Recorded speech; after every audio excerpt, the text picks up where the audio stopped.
Финансылык пирамидалар чынында мыйзамсыз экен жана алар тыюу салынган экен. Ал мамлекет тарабынан көзөмөл болот экен. Мисалы үчүн Эмиратта өлүм жазасына ээ болот экен. Ошол финансылык пирамиданы ачкандар өлүм жазасына ээ болот экен. Кытайда да өлүм жазасына ээ болот экен. Көпчүлүк мамлекеттерде бул уголовное дело, уголовный кылмыш катары эсептелет экен жана буга түрмөгө камап, же болбосо чоң штраф салышат экен, көп жылга түрмөгө камап коет экен көбүнчө. Биздин мамлекетте болсо бул боюнча мыйзам атай мыйзам чыга элек, мошенник катары камашат бизде. Россияда жакынкы мезгилде ушул мыйзам каралып атат. Мошенник статья боюнча эмес, мына финансылык пирамидалар боюнча өзүнчө мыйзам чыккан турат. Мен ойлойм, келечекте Кыргызстанда мындай мыйзам чыгат. Мына МММ, Мавроди, мына МММди уюштурган киши түрмөдө 2 жыл азыр, экинчи жолу түрмөгө камалат. Чыгып эле кайра уюштурду, кайра түрмөгө отурду. Мына 90-жылдары 10 миллиондон 15 миллионго чейин адам уткурган экен. Канчалык адамдар квартираларын алдырып коюшту, канчалык адамдар кредитке, карызга батып кетишти, ушу Мавродиге ишенебиз деп. Мавроди бизди байытат деп үмүт менен жазылышкан. 2014-жылы Россияда 250 уюм пирамида катары жабылыптыр. Мына көрүп атасыз, Кыргызстанда мындайлар толтура. Финансылык пирамидалар негизинен түрлөрү ар кандай болот. Мисалы үчүн бирөө бул касса взаимопомощи. Мына бири-бирибизге жардам беребиз, жазылдагы сен башкалардан жардам көрөсүң дешет. Чынында артыңыздан адамдар келип акча салганда сиз жардам көргөн болосуз, ошодон бир кандайдыр бир пайызын сизге берет. Өзү чынында мына Россиянын мына мыйзамы боюнча ошол катуу күчтүү билгендер YouTube'га кирип көрсөңүз болот. Финансовый пирамиды деп көрсөңүз көптөгөн видеолор бар, көптөгөн аналитика, көптөгөн специалисттер бул темада сүйлөшөт. Жана ошол Мавроди менен дагы көп талкуулар жасашат. Бул помощь деген бул чынында акысыз жардам болот экен да. Ушундай пирамида эмес десек болот экен. Мисалы үчүн сиз мечитке же чиркөөгө же бала бакчаларына же жетим балдарына барып акча берсеңиз, сиз эч убакта ордуна мага ушунча пайда бергиле дебейсиз туурабы? Сиз унчукпай бересиз жардам. Бул жардам. Ал эми финансылык пирамидаларда сиз жардам берсеңиз, сизге да башка бирөө жардам берет дейт. Ушинтип сиздин акчаңызды эптеп алып келет экен да, ушул компанияга. Ушуну биз финансылык пирамида деп таанысак болот экен. Жардам, эч убакта жардам берген адам ордуна акча сурабайт туурабы? Бирок сизге акча бере атат. Бул эмне? Бул пирамида. Сиздин акчаңызды алыш керек. Жогорудагыларга жардам бер деп алдап атышат. Орто жолдо касса взаимопомощи деп элди пирамида эмес экенин жашырыш үчүн койгон система болот. Инвестициялык компания катары иштешет кебилер. Мына өздөрү жаңы эле ачылды. Мына 1000 лет на рынке деп айтышат, алдашат. Форексте мындай компаниялар көп. Форекстин өзү пирамида деп айта албайм, бирок Форексте пирамида катары подозрение кылган кесиптеш адистер угуп атам анча-мынча. Эми негизинен бул боюнча мен азыр айта албайм, бирок инвестициялык компания катары келген пирамидалар да өтө көп. Ошо инвестициялык компания экен деп ишенген адамдар да көп эле көрүп жүрөбүз. Эми автопирамидалар же квартира пирамидалары бар экен. Мисалы үчүн сиз пирамида на колесах деп YouTube'га кирип жазсаңыз, ошол боюнча сонун схемасын түшүндүрүп берет сизге. Мен 1-2 мисал катары айтып кетейин. Кыргызстанда квартира пирамидасын көрдүм, автопирамида көрдүм. Аз көрүп кетели. Мисалы үчүн ошол мыйзамсыз пирамида компаниясы лидерлер менен бирге кандайдыр бир айталы автоунаа беребиз, 2 эсе арзан беребиз деп сизге убада берди. Же бекер алып ал деп убада берди. Анан сиз бирок ошол бекер алыш үчүн сен айталы 10 000 сом берип жазыл деди, же 2 000 сом берип жазыл деди, же 5 000 сом берип жазыл деди. Сиз жазылдыңыз, лох болуп, же мен жазылдым, лох болуп, акчам пирамида компанияга кетти, акча түштү. Көп адамдардан ушундай акча түштү. Анан лидер ошол уюштургандыгы үчүн ага авто унаа берди, же квартира берди, же сертификат берди. Мына сен квартира жакында аласың, сен алуу укугуң бар деп сертификат берди. Анан элге ал мактанат. Мына мен авто алдым дегенде адамдар аны кызыгып, дагы лохтор дагы жазыла баштайт. Ушинтип лохтордун саны көбөйө баштайт экен. Анан арадан бир кандайдыр бир убакыт өткөндө автоунаа мына айталы 10 000 киши жазылса, ошонун айталы 100-үнө же 50-үнө автоунаа берилди. Калаган киши эмне болду? Калаган киши ошол акчаны берип, күтүп очередте отурат. Анан арадан 1 жыл 2 жыл өткөндө айталы случайно автоунааны минип жүргөн гаиге түшүп калды. Гаида караса, ол машина угон болгон машина болуп чыгат. Же болбосо урдалган машина болот. Анан ошол лидерди допрос кыла баштаганда пирамидага жалып түшөт. Пирамиданын ээлери аны угуп калып кача баштайт. Орто жолдо лидерлерди кармайт автоунаа алгандарды. Же автоунаасы барлар билгендер автоунаасын бекитип коет, эч жакка чыкпай калат. Ушинтип алар автоунаасы бар, бирок автоунаасы жок болуп калат экен. Ал эми акча берип күтүп отургандардын баардыгы акча күйүп калат экен. Ушинтип элдер алданат экен. Мына финансылык пирамидалардын дагы бир схемаларын бири. Демек көрүп атабыз, финансылык пирамидалар кандай схемада иштейт экен. Пирамиданын ээлери жана лидерлер бирге реклама жасайт экен. Анан көптөгөн адамдар акчасын берип жазылышат экен. Алар акча бергендиги үчүн, ошол адамдарды уюштурган үчүн лидерге көп адам жаздырган үчүн ага кандайдыр бир техника берет экен. Же кандайдыр бир официалдуу эмес валюта берет экен, элге кереги жок валюта. Же кандайдыр бир сертификат берет экен, элге кереги жок. Анан мен ушуну алдым деп мактанганда дагы адамдар көп жазыла баштайт экен. Бул техниканын ордунда холодильник болушу мүмкүн. Мен холодильник боюнча компанияны көргөм. Уюлдук телефон болушу мүмкүн. Мындайды да көрдүк. Кандайдыр бир карточкалар болушу мүмкүн, аны да көрдүк. Ал карточкалар чынында эч кимге кереги жок. Же кандайдыр бир валюта болушу мүмкүн. Азыркы учурда криптовалюта ошого окшош болуп атат. Мен 100% финансылык пирамида дей албайм, бирок ошого өтө окшош болуп атат. Анткени бул валюталар биржага чыга элек, ачык сатыла элек. Андыктан бул дагы ошого окшогон товар болуп атат. Эч кимге кереги жок товар болуп атат. Мына Мавродинин өзүнүн валютасы чыккан мына. Мавродинин өзүнүн валютасы эч кимге кереги жок ал. Ошол МММге жазылгандар гана аны балайт. Ал эми сыртка көчөгө чыгып, таанышыңыздар мына Мавродинин валютасын ал менен эртең керек болот сага айталы Россияга барганда десеңиз, мен эмне кылам муну дейт, биткоинди да ушентсеңиз, мен эмне кылам муну дейт. Же кафеге барып, мына мен Мавродин акчам ал, мына ушуга мага тамак бер десеңиз, эч ким бербейт сизге. Биткоинди мына мен сага алып келдим, биткоин, мына жазып ал, мен ушунча биткоиным бар, ал десеңиз албайт. OneCoin деле ошол.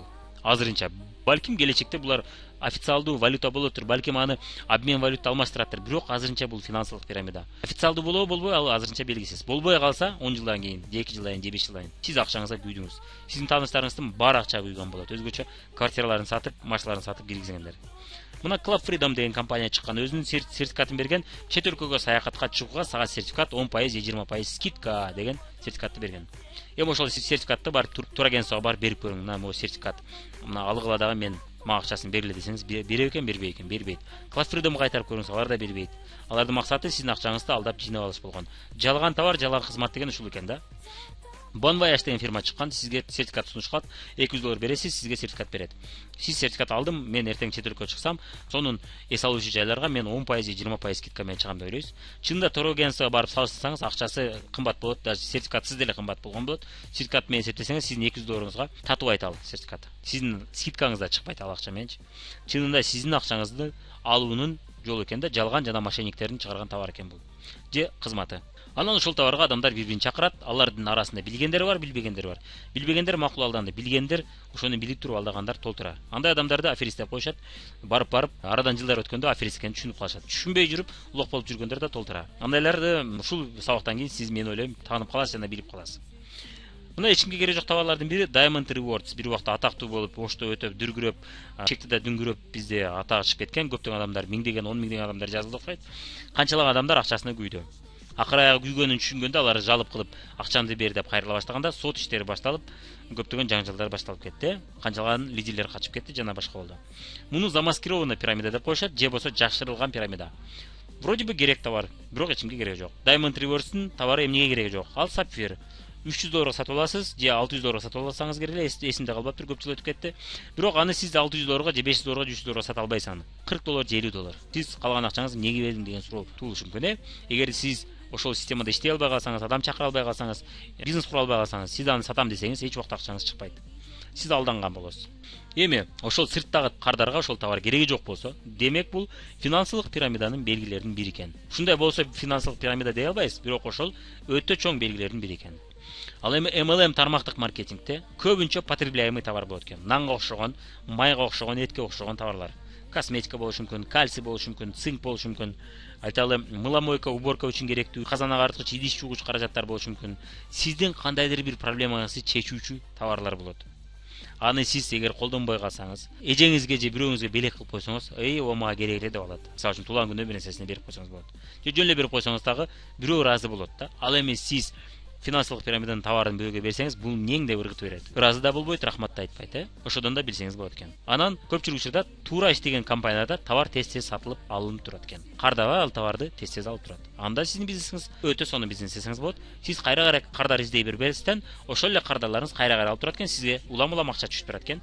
Ал эми сиз ошону уюштуруучу болсоңуз, сизге улам-улам оборот жасалып турат экен, улам-улам акча табып турат экенсиз. Ал эми сиздин товарыңыз өтө кеч сатылса, жана анын товары, анын баасы өтө кымбат болсо, анда бул дагы финансылык пирамида окшоп калат экен. Анткени соода өтө аз болуп турат. Сатуучулар аны сатканга аракет кылбайт, сиздин адамдарыңыз тез эле жок болуп кете берет экен да. Финансылык пирамидалар менен тармактык маркетингдин айырмасы эмне экенин көрүп кетели. Демек, финансылык пирамидалар мына айтып атабыз, лидерлер лохтор издейт, лохтор акчасын алып келет. Лидерлер ошол алып келгендиги үчүн валюта же техника же сертификат алышат экен. Техника боюнча айта кетчү нерсе, техниканы мына 1000 киши алып келип акчасын берди, ошонун эсебинен айталы миллион акча түшсө, ошонун эсебинен 100 миңдик техника лидерлерге берип койду. Калган 900 миң кимде калды? Пирамида компаниясында калды. Ал эми калгандары качан берилет? Калгандар дагы бир 1000 алып келгенде, дагы бир 900 миңдик же 500 миңдик компанияга алып келгенде 500 миңди элдерге техника түрүндө берип коет экен. Эмненин эсебинен берилет? Элдер акчасын алып келип көтөрүп келгендиги үчүн берилет. Ал жерде техника сатылып аткан жок. Сиз техниканы сатып ал жерде пайда көрө албайсыз. Ал эми тармактык маркетингде сиз техниканы сатып пайда көрсөңүз болот. Демек сиз ал жерде товар оборот жасасаңыз болот. Клиентке сатып пайда көрдүңүз, дагы бир клиент издеп дагы пайда көрдүңүз. Сиз адам жаздырбасаңыз дагы сиз кардар табып пайда көрө аласыз. Финансылык пирамидада бул нерсе жок. Мына элге керектүү эмес товарлар болот. Андыктан сиз акчаңызды чыгара албайсыз. Демек сиз товар оборот жасай албайсыз. Сырттагы кардар аны сатып албайт же сатылбайт. MLM тармактык маркетингде көпчүлүк учурда базарда, банкта сырттагы кардарларга бул товарлар сатылат. Кандайдыр бир проблемасын чечип берет. Чач боек болушу мүмкүн, шампунь болушу мүмкүн, тиш паста болушу мүмкүн, парфюмерия, косметика жана башка, кир жуугуч порошоктор, идиш аяк агартчу жана нерселер. Балким бул ден соолукту жакшыртчу продукциялар. Айталы чай болушу мүмкүн, айталы кофе болушу мүмкүн. Бул элге керектүү товарлар. Эми бир суроого жооп берип көрүңүз. Акча кардарлардан келип атабы же бизнес кылам деген адамдардан келип атабы? Ошону сурап көрүңүз өзүңүздөн. Эгерде акча кардарлардан келип атса акыр аяга, демек бул тармактык маркетинг компаниясы. Эгерде жок, мен бизнес кылыш үчүн жазылдым дегендерден келип атса, анда бул финансылык пирамидалар. Демек акча убадага ишенгендерден келип атат. Убадага ишенгендерден. Ал адамдар товар үчүн келген жок, алар убадага ишенет, ушул келечекте мен байым деп келип атышат. Эгер ошол компанияда жалаң ошондойлор жазылса, демек бул финансылык пирамида. Анан финансылык пирамида сөзсүз насыщение бар. Насыщение дегенибиз адамдар барып ошол нерсени кайра ала бербей калат. Убадага адам бир жолу же эки жолу ишенет, кайра ишене бербей турабы? Эми кийинки убадаңар аткарылса мен ишенем дейт, Андыктан бул жерде тез насыщение болот экен. Тармактык маркетингде насыщение жок же бар, бирок бар болсо дагы адамдар утурбайт. Финансылык пирамидада насыщение болгондо төмөндөгүлөр утула баштайт, ошону түшүнүп акчамды кайра бер деп жаңжал башталат экен, ошондо финансылык пирамида кыйрай баштайт экен. Ал эми тармактык маркетингде насыщение болсо дагы, товар бир эле жолу сатылса дагы адамдар утулган жок. Анткени кардар өзүнө керектүү товарды алды. Ал эми аны сунуш кылган адам өзүнө пайдасын алды. Ал түшүнүп атат. Дагы бир ошондой кардар тапса, ал пайда көрөт. Эгерде таппаса, ничего страшного, ал киргизген акчасын чыгарып алды. Кардар болсо, ал акчамды чыгарам дебейт, ал керектүү товарды алды өзүнө. Бир жолу сатылса дагы. Айталы эме фильтр для очистки воды дейли.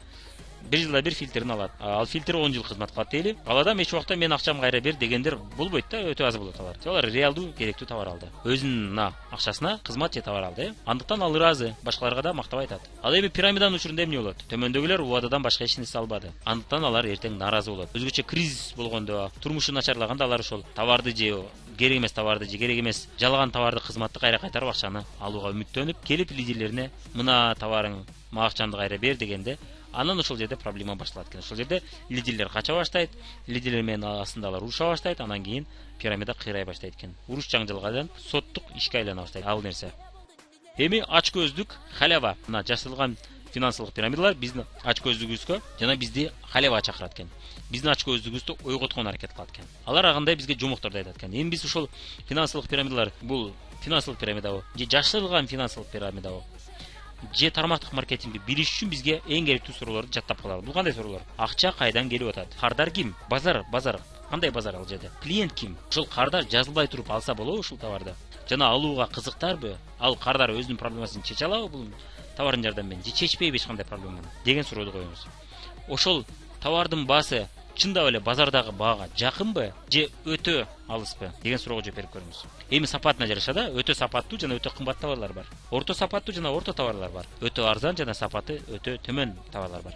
Сиз ал жерде сөзсүз түрдө ошого да көңүл буруңуз. Албетте кымбат бирок сапаты өтө жогору болсо, демек анын базары бай адамдар. Орто сапатта жана орто баага туура келсе, демек бул орто жашаган орто класс. Туурабы? Ошого да көңүл бурушуңуз керек албетте.